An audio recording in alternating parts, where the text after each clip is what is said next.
trabajar. Claro. Vamos a hablar con Horacio Llobet, licenciado en Recursos Humanos. Él es cofundador de un videojuego que reemplazó a los test psicotécnicos y se utiliza en 200 empresas. Creo que hablamos con él. Sí, hablamos. Claro, sí, al nos respecto contó. o con él o con su socio, al respecto de este videojuego. Pero vamos a hablar de trabajo. Gracias, Horacio, por esperarnos. ¿Cómo andás? Buenas noches.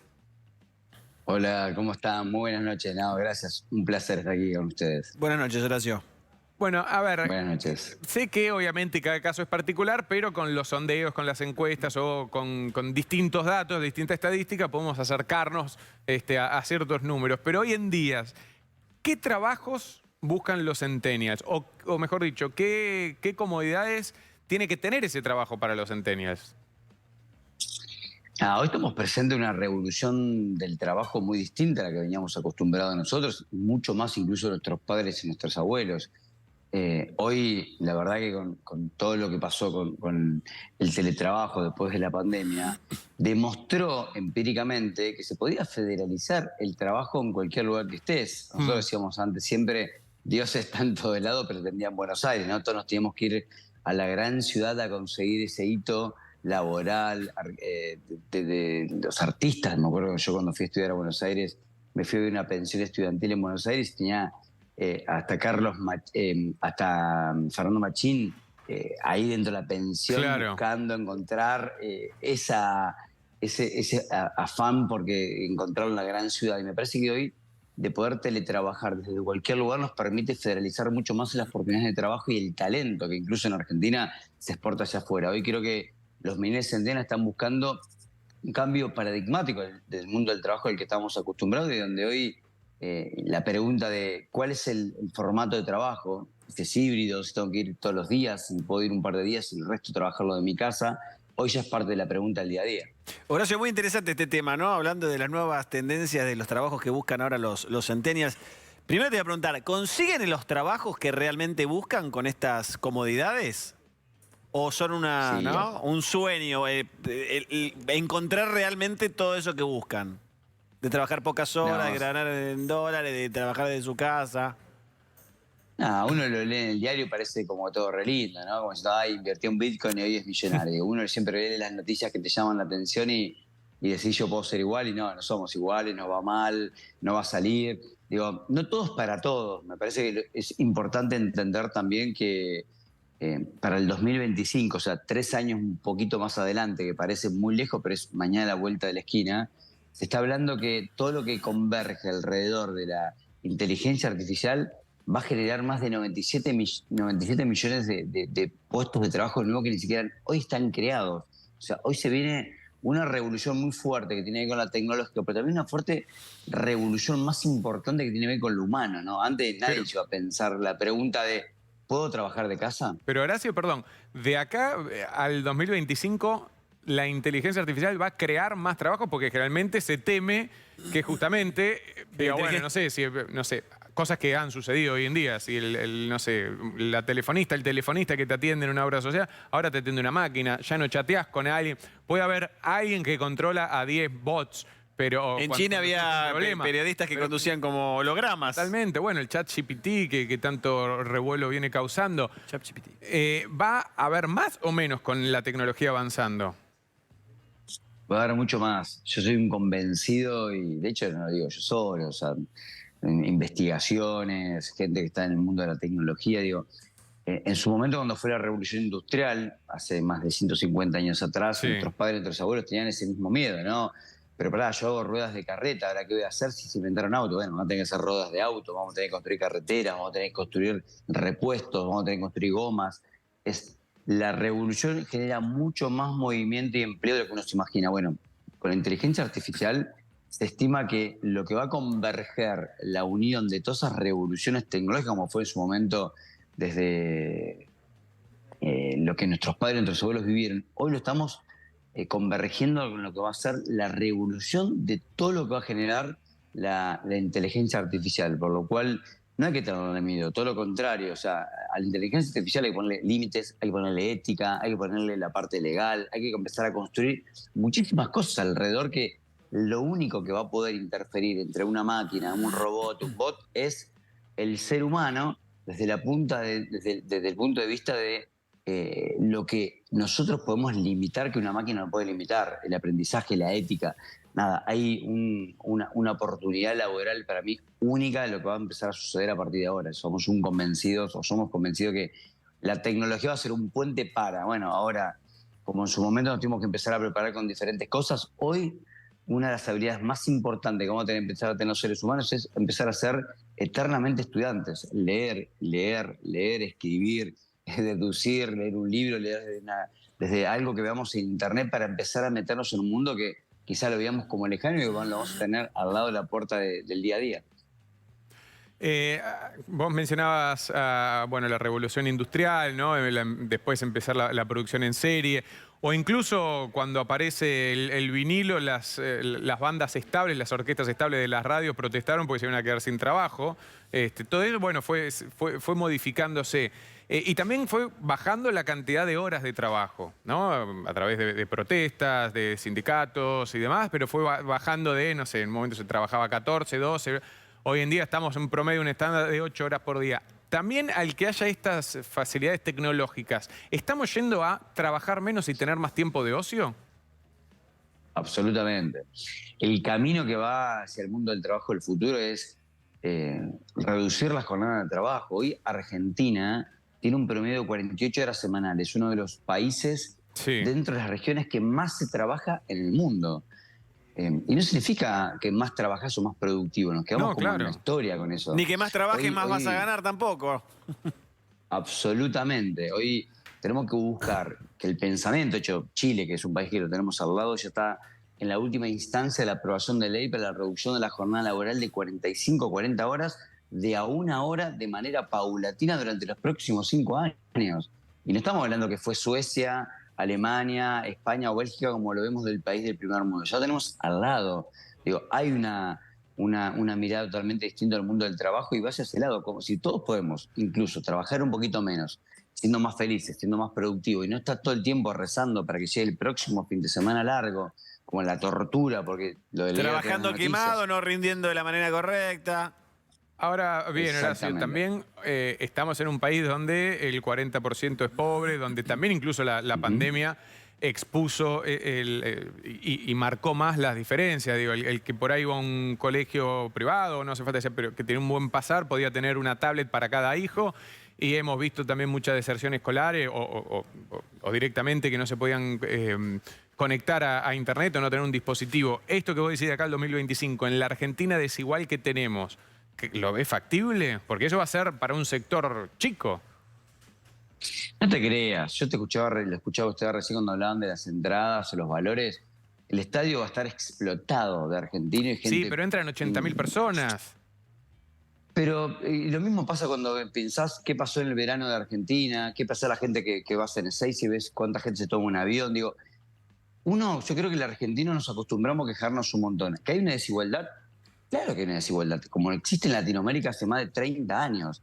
Argentina creo que lo que tiene es la posibilidad de reinventarse en un mundo distinto. O sea, vos pensás que en los últimos 10 años en Argentina el trabajo privado creció 0, donde en los últimos 10 años la pobreza creció, hoy tenemos más de casi el 50%, un empleo negro del 40%. Somos bichos que nos prendimos a inventar, a reinventarnos. Me parece que Argentina hoy la plataforma tecnológica nos permite hacer mucho más cosas de lo que podíamos hacer antes. Me parece que todo lo contrario, nos va a dar la oportunidad de federalizar mucho más las oportunidades laborales hacia el mundo exterior. Después vamos a tener que ver cómo discutimos internamente todo por qué yo, que soy un argentino, que estoy en Chubut, exporto mi talento hacia afuera, me lo contrata una empresa de Estados Unidos y después lo tengo que facturar. Ojalá si sale este monotributo TECH que me permita exportar y facturar en dólares para cobrarlo, o lo cobro en criptomonedas para hacer un rublo y cobrar una cueva en Argentina. Digo, somos difíciles, cuando el mundo es mucho más sencillo y mucho más fácil. Me parece que el problema lo tenemos más adentro de casa, cómo resolver mucha política pública, cómo resolver lo que está pasando en Argentina para hacer que las cosas funcionen de una manera mucho más eficiente. No, por eso te decía, si bien sí, para un sector, y además no se puede tapar el sol con la mano, ¿no? El mundo va avanzando y por más que en su momento, no sé, camioneros haya protestado para que no lleguen más los resúmenes en papel, o mejor dicho, para que sigan llegando los resúmenes en papel cuando es un gastadero de dinero. Bueno, eso a la larga, más a la corta que a la larga, iba a terminar ganando. El tema es si este avance no termina acrecentando más la desigualdad. De todos modos, va a seguir avanzando. Vuelvo a lo de, ya que soy licenciado en Recursos Humanos, así como antes se decía, casi todo era para siempre, la pareja era para siempre, uno entraba a una empresa y hacías carrera, y si y se jubiló, mirá, entró a los 19 años y se jubiló, y eso era motivo de orgullo. Hoy en día, ya hace un tiempo atrás, ¿buscan personas que cambien más rápido de trabajo, que hayan viajado? ¿Están buscando más eso o siguen siendo fiel a alguien que estuvo mucho tiempo en un lugar? No, ya eso no existe más. De hecho, yo empecé a 18 años trabajando en una cadena de hamburguesas, cocinando hamburguesas en la cocina para pagarme en la universidad. Después tuve la oportunidad de hacer una carrera dentro de esa empresa durante 20 años, viajé por el mundo, conocí muchas cosas. Hoy eso no pasa más. Hoy se estima que una persona que trabaja promedio 10 años tuvo por lo menos promedio 5 trabajos. Las empresas más disruptivas en el mundo, Facebook, Google, que decís, wow, están en Silicon Valley, son lo más, tienen promedio de los ejecutivos más importantes, promedio no va de 1 año y 9 meses promedio trabajando en las compañías. Digo, hoy hay una mirada distinta del mundo del trabajo donde la diversificación, aprender. Hoy nosotros pagamos en nuestras culturas mucho dinero para hacer un posgrado y el mejor posgrado es trabajar en una pyme disruptiva tecnológica donde lo que aprendiste vale más que lo que puedes pagar en cualquier universidad tipo Harvard. Digo, hay una mirada distinta y me parece que hacia ese lado va. Me parece que hoy tenemos que ser eternamente estudiantes, tenemos que empezar a entender que la cultura del trabajo es muy distinta, que tenemos que movernos en entornos donde la incertidumbre y la volatilidad va a ser carta de todos los días. No vamos a tener esa continuidad que nuestros padres, nuestros abuelos. Y bueno, ahí es donde cómo nos movemos dentro de esa nueva cultura del trabajo. Esa incertidumbre y volatilidad, digamos, ¿a qué se debería? Porque no es en Argentina vivimos en incertidumbre y volatilidad, pero no en el sentido de, bueno, si quiero hacer carrera o carrera. ¿A qué te referís que puede haber incertidumbre en el trabajo futuro? Hoy pensemos que en el mundo en el que estamos, y Argentina, por eso siempre el argentino en sí, o per se, es muy destacado dentro del mundo del trabajo, del emprendedurismo, porque el que vivió en Argentina, pasó todo lo que uno puede pasar en Argentina, ya está, puede ir a cualquier lugar del mundo que está ya recontrafogueado. Cuando uno habla, ya hoy tuve una entrevista a la mañana con un medio de Chile y cuando cerró la nota me decía, te quiero hacer una pregunta a vos como argentino, ¿cómo haces para vivir con una 102% de inflación? No lo entiende la gente que vive afuera, digo. No, claro. Realmente lo que nosotros vivimos cotidianamente y nos vamos acostumbrando y ya le encontrás la vuelta a la vida. Para el que está fuera al lado, no lo puede entender, no entra en la cabeza. ¿Cómo haces para cobrar un sueldo y vivir el mes que viene? Vivimos en un mundo muy distinto. Ese poder de adaptabilidad, que es una de las competencias fundamentales para las personas que van a trabajar en el futuro, no lo tiene todo el mundo. O sea, el español el año pasado tuvo meses de inflación que llegaban casi al 10%, no entendían absolutamente nada. Para nosotros el 10%, bueno, sí, es lo que tenemos promedio por mes, un poco más, un poco menos. Esa adaptabilidad, entender que los entornos son con mayor incertidumbre, lo cual la incertidumbre, lo que ya escuchábamos cuando le entrevistaron al presidente de Uruguay, que decía, bueno, ¿por qué Uruguay se torna un país que la gente quiere venir? Porque le damos certidumbre. Sí, sí. En un mundo en el que estamos acostumbrados a no tener certidumbre, con tener un poquitito de certidumbre, wow, ya te cambió el día a día. Bueno, Argentina creo que nos entrenó mucho a eso y eso permite que hoy el argentino sea tan bien valuado como potencial fuera del mundo por la adaptabilidad a los cambios y a esos entornos de incertidumbre. Cuando, digo, quien esté mirando, por ahí está terminando su último año y se tiene que anotar después en una carrera. Uno, ¿qué carreras en un futuro próximo van a desaparecer como las conocemos, ya porque la tecnología las va a reemplazar? ¿Y qué recomendás? Mirá, se viene esto y todavía hay pocas personas estudiando tal carrera. Mirá, es buenísima la pregunta. La otra vez le hicieron la misma pregunta al presidente del Banco Interamericano de Desarrollo para Latinoamérica, que decía, ¿qué le recomendaría vos a tus hijos, ¿no? Que estás conectado con las tecnologías, con el futuro, dónde van las inversiones? y él respondía algo en el cual yo me siento muy identificado con esa respuesta. Decía, mira, la verdad que yo sé que el mundo va a ir hacia dos lados muy importantes. Uno, desde lo tecnológico, es la inteligencia artificial, que es lo que hablábamos recién, ¿no? Va a mover un mundo alrededor de todo esto realmente llamativo. Y por otro lado, la parte humana, o sea, lo que no va a reemplazar una máquina va a ser la empatía, la cercanía, lo que no puede entender un bot o una máquina, que es el sentimiento humano, cómo yo puedo comprender o ponerme realmente del lado empático y sentir lo que podría sentir una persona que una máquina no lo va a sentir. Entonces, él le decía a sus hijos, estoy en algo que esté relacionado a estas dos áreas, a lo humano y a la inteligencia artificial, por lo cual yo creo que una de las grandes recomendaciones que le podemos dar a nuestros hijos, a nuestros nietos, es métanse en estas dos áreas que son realmente el futuro, digamos. Hoy una heladera se puede autoabastecerse de acuerdo a tus conductas y comportamientos. Nosotros creamos Nawayam, como bien lo contabas al principio, como hoy a través de un videojuego podemos deducir las tendencias de las conductas de una persona con inteligencia artificial para recomendar cuál es el mejor lugar para la persona y una empresa para trabajar. Imagínense todo lo que puede venir alrededor, apoyado también desde lo humano. Yo creo que ojalá que todos nos concentremos mucho ahí, que podemos dar realmente mucho valor.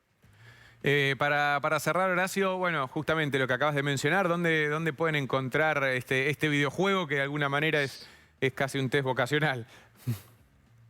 Sí, como la otra vez en una nota lo presentaron y yo me reía, decía, dijeron, a los psicotécnicos les llegó su Uber y se llaman Hawaiian, digamos. Uno como que trata de conectar, ¿no? Con lo del pasado, con lo del presente, Claro. con tecnología y me parece que hoy una de las palabras que cada vez están más fuertes y yo coincido mucho con eso, que es cómo podemos democratizar todo para todos. Bueno, hoy Nawayam es una plataforma que puede democratizar tecnología, que hoy la usa Twitch en Estados Unidos o Coca-Cola en Singapur, como la puede ser una pyme que solo tiene 5 empleados pagando lo mismo que podría pagar o incluso mucho más económico que cualquier otro tipo de herramienta, etcétera. Y me parece que ese es el gran camino, brindar tecnología para todos, para hacernos la vida mucho más fácil. Así que el que quiera averiguar, saber un poco más, los invitamos a entrar a nawayam.com, en Nawayam, desde la web o en cualquiera de las redes sociales. Nawayam.com o en las redes sociales, ahí van investigando más de qué se trata. Gracias, Horacio, por tu tiempo. Un abrazo grande. Un placer, gracias a ustedes por la invitación. Hasta luego.